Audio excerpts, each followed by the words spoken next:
Chapter 979. Farron turned around and punched twice.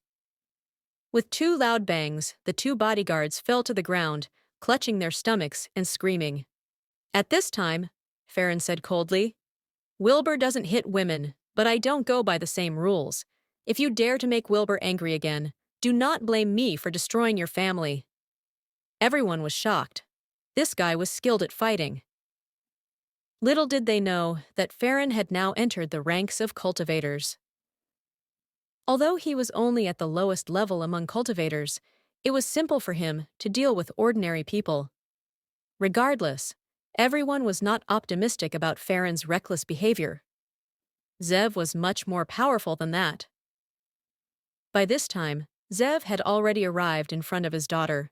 Seeing her pig-headed appearance, he became angry and looked at Farron with a murderous expression. "Why are you looking? Are you looking for death?" Farron cursed.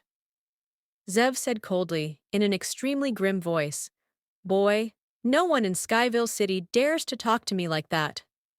Who the hell are you? I advise you to stop it now, otherwise you will have to bear the consequences." In order to prevent things from developing in a disastrous direction, Farron planned to stand up and resolve the matter. Then he took Wilbur and Nancy and left as soon as possible. Wilbur now was like a nuclear bomb that could explode at any time. It was too dangerous. However, Farron's words infuriated Zev even more. He looked at Xylon.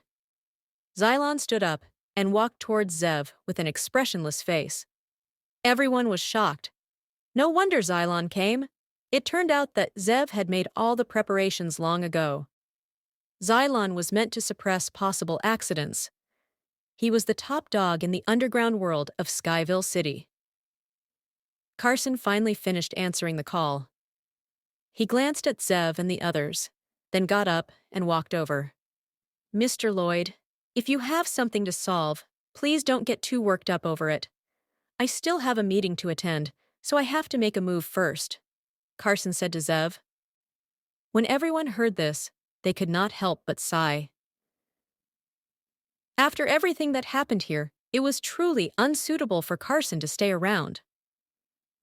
However, his indifference was enough to prove Zev's power. Even Carson and his assistant turned around and got ready to leave. However, at this time, a voice said, "Did I say you could leave?" Everyone was stunned. Who dared to talk to Carson like this?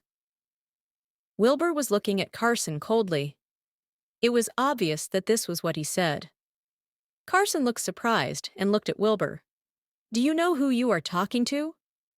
"Are you the person in charge of Skyville City?" Wilbur said coldly. Carson's face darkened and he said, "Now that you know who I am, don't you think you've been too presumptuous?" "Am I being presumptuous?" Wilbur laughed, shook his head, and said, "Samantha ordered her subordinates to beat others up. As the official person in charge, you turned a blind eye to the entire incident. Now that the matter has become serious, you're trying to walk away. Trash like you isn't worthy to be the person in charge of a city." Everyone was stunned by Wilbur's statement. Not only did he offend the richest man in Skyville, but he also insulted the officer in charge of Skyville. Was this guy too courageous for his own good? Just then, the secretary next to Carson shouted, "Shut up! Do you know what the consequences are for insulting Mr. Crest?" "There will definitely be consequences, and I know what they will be too," Wilbur said calmly. The secretary snorted coldly. "It's good that you are aware. Why not apologize to Mr. Crest then?" A loud crash could be heard.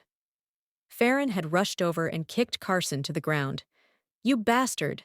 Stop pretending to be a big shot here. I have tolerated you for long enough," Farron said fiercely.